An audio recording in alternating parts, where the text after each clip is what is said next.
Hello, everyone. Welcome back to the podcast. Today, we're discussing a new and important global anti-corruption development, the EU's final approval of its landmark Anti-Corruption Directive.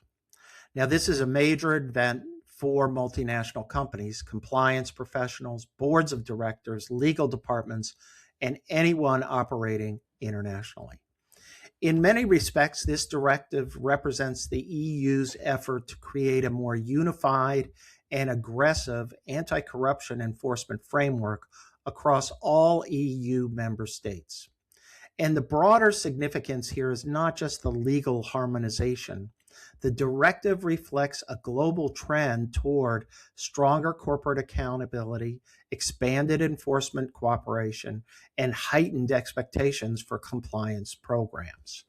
For years, Europe has operated with a fragmented anti-corruption enforcement structure, leading to some occasional outbursts of enforcement, let's say the Serious Fraud Office, or in France when there were French companies involved in a global, let's say, anti-corruption investigation. Individual member states maintain their own criminal statutes, investigative priorities, sanctions frameworks, and prosecutorial capabilities. While many countries had strong anti-corruption laws, there were substantial differences among jurisdictions regarding definitions of offenses, level of enforcement, penalties, and corporate liability standards. That fragmentation created enforcement gaps and inconsistencies. The new directive is designed to address that problem by establishing common minimum standards across the European Union.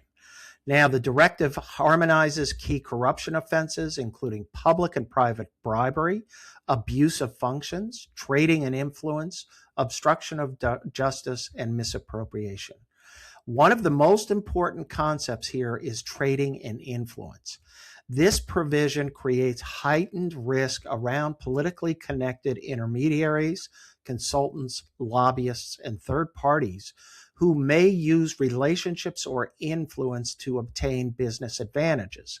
And this is especially important because third-party relationships remain one of the highest risk areas in virtually every anti-corruption enforcement program globally.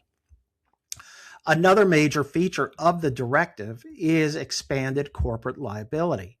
The directive allows companies to face liability when corruption offenses occur for the company's benefit, when senior leadership is involved, or when inadequate supervision and controls contribute to the misconduct. The underlying message is straightforward. Companies are expected to maintain effective compliance programs, active oversight systems, and meaningful internal controls. And the financial penalties are substantial. The directive authorizes penalties of up to 5% of worldwide annual turnover, or as much as 40 million euros for serious offenses. That is significant. So we're increasingly seeing the European regulatory model move toward turnover-based penalties similar to GDPR enforcement structures. But the directive is not just about punishment. It also focuses heavily on prevention and compliance infrastructure.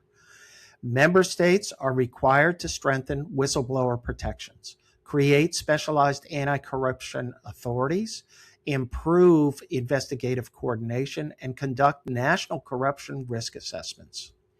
Importantly, the directive specifically recognizes compliance programs, cooperation, internal reporting systems, and remediation efforts as mitigating factors in enforcement decisions. From a practical standpoint, organizations should now conduct updated anti-corruption risk assessments, strengthen third-party management systems, improve internal investigations procedures, and ensure that boards maintain active oversight of corruption risks. Another important issue is cross-border enforcement coordination. As anti-corruption laws become more harmonized across Europe, multinational companies may face parallel investigations involving multiple jurisdictions simultaneously.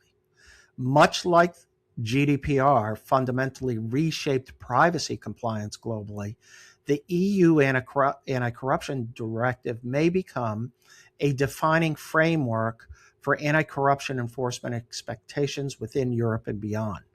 The bottom line is this: the EU has sent a very clear signal that anti-corruption enforcement remains a major regulatory priority, and companies operating internationally need to prepare accordingly. Thanks again for joining me today. I look forward to speaking with you again soon in another episode of Corruption, Crime, and Compliance.